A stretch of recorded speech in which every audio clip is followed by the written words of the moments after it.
Dahil sa video ko na about doon kay Kabayan na yung pinatay, nung time kasi na yun, nabasag yung salamin ko, natanggal ito. Natanggal itong salamin ito. Isang linggo ako walang salamin. Ang hirap tumingin. Ang mata ko kasi talaga inaamin ko. Malabo talaga. Kaya ako napapansin niyo yung mga chat ko minsan mali ang mga word. Kaya nababasa ako na walang pinag-aralan. Kasi talagang ang mata ko malabo na. Dahil nga sa pagsiselfon, dahil nga sa pagtitinda ko, ang cellphone talaga ay nakakasira talaga ng mata habang ano. So nabasag yung salamin ko, that time nagbabasa ako, hindi ko masyadong nalinawan. Pagkabasa ko dahil wala nga akong salamin. Wala akong salamin, ang hirap. Sana naman, unawain nyo rin. Hindi yung nagkamali ako na akala nyo mga perpekto kayo, akala nyo mga ano kayo, hindi kayo tatanda, akala nyo ang mata ninyo habang buhay ay malinaw. Dapat hindi kayo ganun kasi nagkamali nga ako eh. Lahat tayo nagkakamali, no one's perfect in this world. Ulitin ko lang ha, hindi namin kasalanan kung malabo mata mo. Hindi namin kasalanan kung sira yung salamin mo. At hindi namin kasalanan kung nagagalit ka ngayon. Nalalabo pala mata mo dahil sa kaka-cellphone mo. Ba't hindi mo itigil yan? Tapos kami sisisihin mo.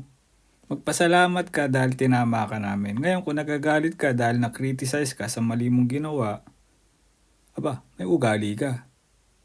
Like sa tanda mo nang yan, hindi ka marunong mo tumanggap ng pagkakamali mo at kinagagalitan mo pa kami nagtama sa'yo. Kung nagagalit ka, ano kaya mas pakaramdam ng pamilya?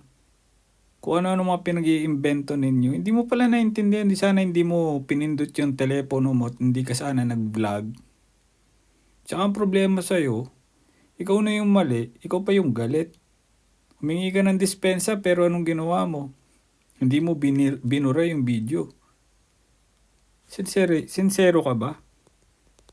Sa bagay, no? Sayang nga naman ang views. Che. Sana sabi mo sana inintindi ka namin. Teka, inintindi mo ba yung pakaramdam ng magulang, yung asawa, yung anak, yung mga kapatid na nagluluksa sa OFW yung hindi nila alam, patay na pala? Wow! Wow! Kapal din ang mukha mo, no? Yan ang problema sa inyo, okay? Ayaw nyo palang itama, ayaw nyo tumanggap ng kritisismo, hindi sana hindi kayo nagbablog. Shit anong gusto mo? Lahat na sasabihin mo, oo kami ng oo. Sino ka ba? Di ba? Nakakadagdag ba ng solusyon sa solusyon yung ginawa mo? Hindi.